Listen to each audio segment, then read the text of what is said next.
Hey, what is up guys? I'm KBHD here, and it's about that time of year again to talk about one of the most anticipated smartphones coming up for this year in 2015, and that would be the HTC One M9.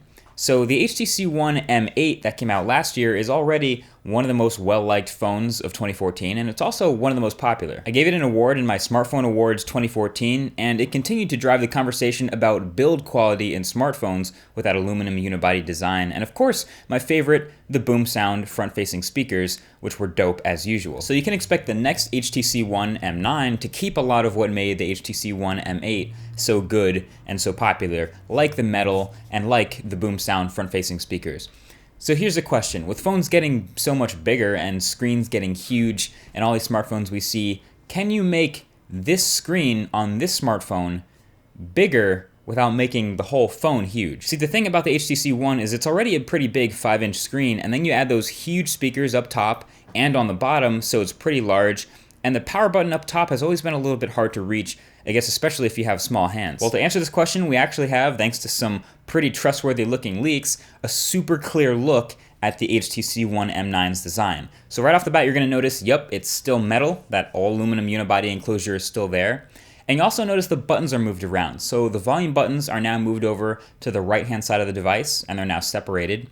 And the power button is now also moved from the top also to the right-hand side. So all of the buttons are on the right-hand side of the device, which I guess should make them easier to reach and a little bit easier to use with one hand, especially since this phone will still be a little bit slippery with that rounded metal. So aside from the back of the phone, those button changes seem to be the biggest design change between the One M8 and the M9 this year, which I guess is a good thing if you already like the current design, which a lot of people did. So a lot of the complaints about the HTC One have been about its camera. This camera, actually, it's one of the most polarizing cameras in all of smartphones because some people really love it, but a lot of people are just really disappointed by it and are torn over buying a phone like this because it seems like the biggest weakness.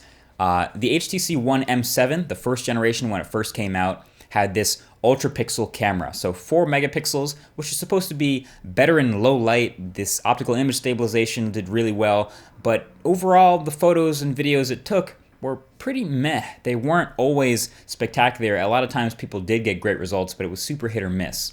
So the HTC One M8 came out and they stuck with the ultra pixels. So you get a 4 megapixel sensor in here, no 4K video, but they made it a little bit better, and if you're gonna stick with ultra pixels, you have to make it better. But again, it wasn't blowing anything else out the water. It was, again, kind of meh, even though it was improved. So the HTC One M9, again, according to these leaks that Fandroid got a hold of, is looking to have a 20 megapixel camera. So goodbye ultra pixels, no more. It was a nice run, but things weren't exactly clicking. So 20.7 megapixels.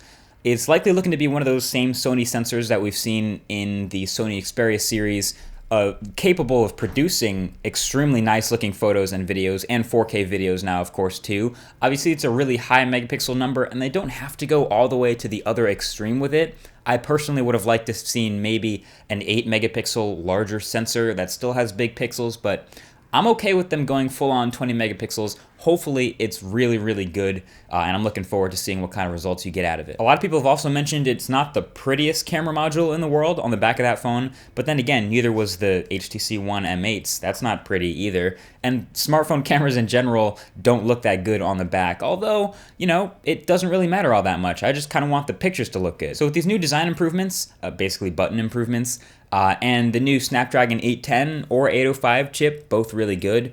3 gigabytes of RAM, a 2,840 milliamp hour battery, a Android 5.0 Lollipop with hopefully a light version of HTC Sense on it, and another 5-inch display, probably 1080p, maybe Quad HD, but probably not. Overall, this is shaping up to be a really impressive looking phone and one of the most anticipated of 2015, like I said at the beginning. Might not be changing a whole lot in the way of design, but if it ain't broke, don't fix it. And we've mentioned a lot that these big speakers make the phone particularly hard to handle if you're trying to reach the top or the bottom. So the buttons moving is a good thing, and they might even have a little bit of room to make the display a little bit bigger. The leak said it's going to be another 5-inch 1080p display. That's the same as the current phone, but I'm thinking it may get a little bit larger, 5.1 to 5.2, but I wouldn't be surprised to see them omit Quad HD in favor of better battery life. So either way, I'll be sure to get my hands on this phone sooner or later. It's actually supposed to come out very soon. They always tend to launch early spring around March, so we should alleviate all these rumors very soon. If it is slippery again, I will be putting a skin on the back of it like I have with other slippery metal phones. But let me know what you guys think of this phone in the comments section below, and we can chat about One M9 all day. Thanks for watching, and I'll talk to you guys in the next one. Peace.